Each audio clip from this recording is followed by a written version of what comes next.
안녕하세요, 여러분. 오늘도 여러분의 건강한 일상을 응원합니다. 건강한 생활을 위한 든든한 동반자. 오늘은 건강TV입니다.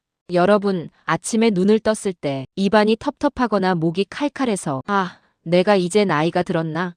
하고 걱정하신 적 없으신가요? 잇몸이 예전 같지 않게 자꾸 붓거나 발 뒤꿈치가 거칠어지는 소소한 변화들.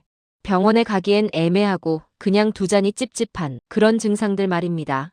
우리는 나이가 들수록 몸이 보내는 작은 신호에도 가슴이 철렁 내려앉곤 합니다.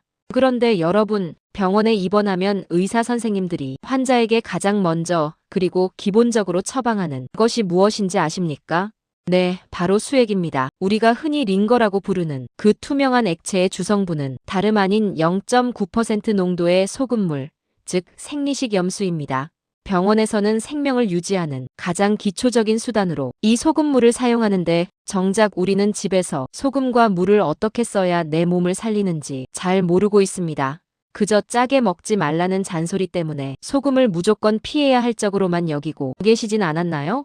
오늘은 병원에서는 바빠서 미처 자세히 알려주지 않았던 그러나 우리 50대, 60대 이후의 삶에서 반드시 알아야 할 소금물, 건강법을 이야기하려 합니다. 돈 한 푼 들이지 않고 부엌에 있는 소금만으로 염증을 잡고 면역력을 올리는 방법, 그리고 자칫 잘못 쓰면 오히려 독이 될 수 있는 위험한 사용법까지 오늘 영상을 통해 아주 명쾌하게 정리해드리겠습니다. 끝까지 함께 해주시면 평생 써먹을 수 있는 건강, 지혜를 하나 얻어가시는 겁니다.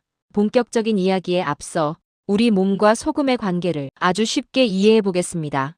우리 인간의 몸은 거대한 물주머니와 같습니다. 그런데 맹물이 아닙니다. 우리 체액과 혈액은 바닷물과 비슷한 0.9%의 염분 농도를 항상 유지하고 있습니다. 이 균형이 깨지면 우리 몸은 비상사태가 됩니다. 너무 싱거워도 탈진이 오고 너무 짜도 장기가 망가집니다. 병원에서 응급환자에게 생리식 염수를 주사하는 이유도 바로 우리 몸의 체액과 가장 비슷한 환경을 만들어주기 위함입니다. 자, 그렇다면 이 의학적 원리를 병원이 아닌 우리 집 욕실과 주방에서 어떻게 활용해야 할까요? 첫 번째로 나이가 들수록 약해지는 목과 기관지를 지키는 방법입니다. 요즘처럼 미세먼지가 많거나 건조한 계절이 되면 시니어분들은 목감기에 아주 취약해집니다. 이때 많은 분들이 소금물 가글을 하십니다. 아주 훌륭한 습관입니다. 의학적으로도 소금물 가글은 인후염을 예방하고 입안의 세균 번식을 막는데 탁월한 효과가 있습니다. 소금의 삼투압 현상이 부어있는 목점막의 수분을 밖으로 빼내 붓기를 가라앉히고 소독을 해주기 때문입니다. 하지만 여기서 90%의 분들이 실수하는 것이 있습니다. 바로 농도입니다. 혹시 소금은 짤수록 소독이 잘 되겠지라고 생각해서 소금을 듬뿍 넣어 아주 짠 물로 가글하고 계시진 않습니까? 이건 정말 위험합니다. 너무 짠 고농도의 소금물은 오히려 약해진 목점막을 자극해 상처를 내고 수분을 빼앗아 더 건조하게 만듭니다. 우리 몸의 세포를 쭈글쭈글하게 만드는 꼴이죠. 제가 병원에서도 알려주지 않는 황금 비율을 딱 정해드리겠습니다. 물 1리터에 소금 9g입니다. 9g이 어느 정도냐고요? 가정용 밥숟가락으로 윗부분을 평평하게 깎아서 한 스푼 정도입니다. 이렇게 타서 맛을 보면 생각보다 별로 안 짜네. 좀 밍밍한데? 하실 겁니다. 네, 그게 정답입니다. 그 농도가 우리 몸의 체액과 같아서 자극 없이 세균만 씻어낼 수 있습니다. 이 미지근한 소금물로 아침 저녁 외출 후 가글을 해주시면 감기 바이러스가 들어왔다가도 여긴 내가 살 곳이 아니구나 하고 도망갈 것입니다. 두 번째는 중장년층의 가장 큰 고민, 잇몸 건강입니다. 나이가 들면 침분비가 줄어 입안이 마르고 잇몸이 잘 붓고 피가 납니다. 시중에서 파는 강력한 가글액은 알코올 성분 때문에 입안을 더 마르게 할 수 있습니다. 이때 가장 좋은 천연 치료제가 바로 소금물입니다. 치과에서도 잇몸 치료나 발치 후에 소금물 헹굼을 권장하지요. 소금물은 입안의 산성도를 중화시켜 충치균 활동을 억제하고 잇몸의 붓기를 빼줍니다.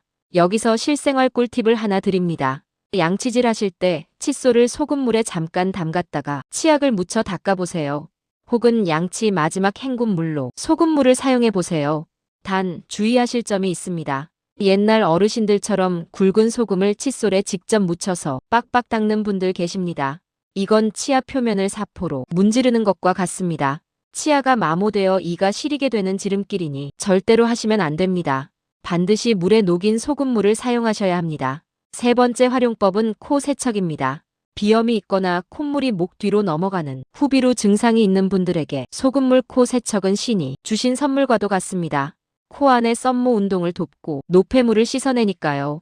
하지만 이건 역시 정말 주의해야 할 점이 있습니다.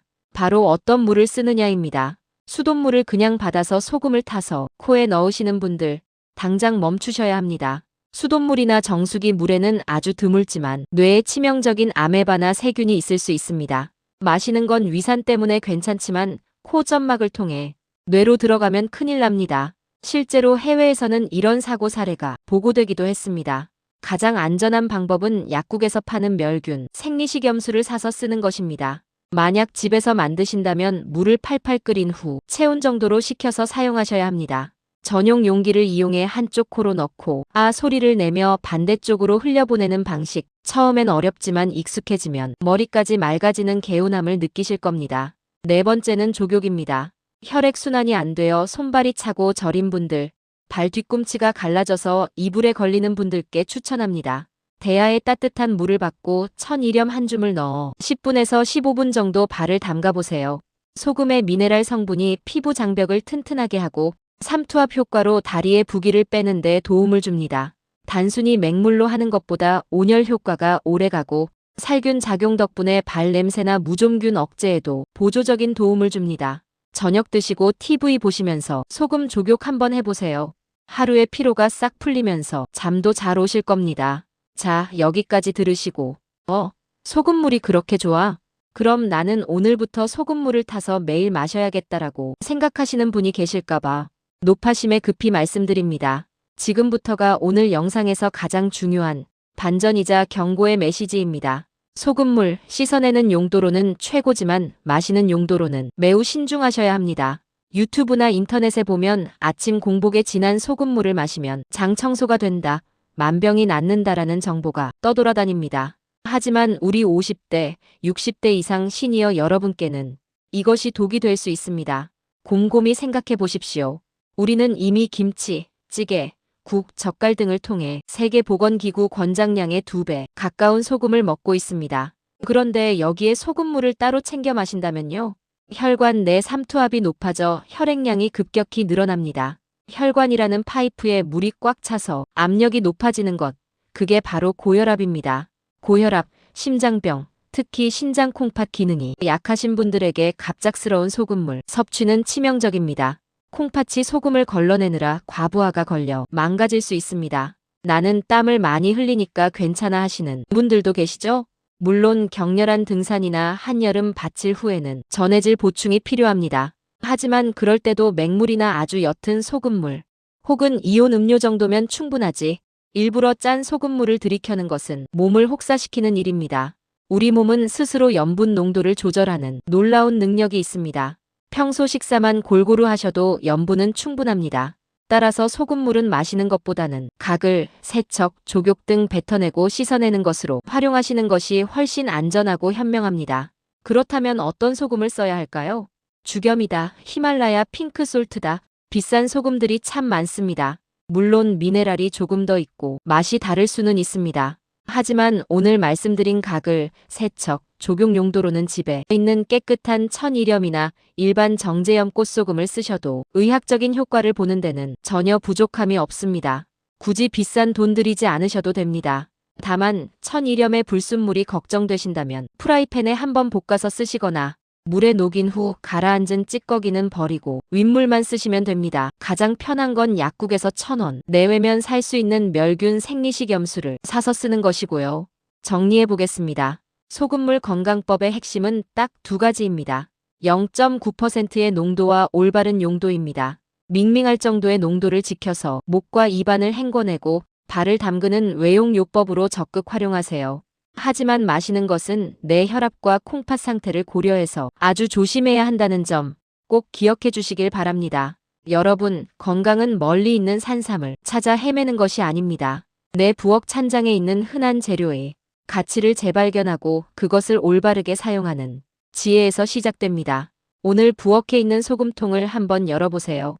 그 하얀 알갱이들이 여러분의 호흡기를 지켜주고 잇몸을 보호하고 지친 발을 위로해줄 든든한 지원군으로 보이실 겁니다. 오늘 당장 실천해 보실 수 있는 방법을 제안해 드립니다. 빈 생수병을 하나 준비하세요. 거기에 물 1리터와 소금 한 숟가락약 구지을 넣어 흔들어서 우리 집 전용 가글수를 만들어 세면대에 딱 올려두세요. 그리고 외출하고 돌아오시면 손만 씻지 마시고 그 소금물로 입안과 목을 우르르 퇴하고 헹궈보세요.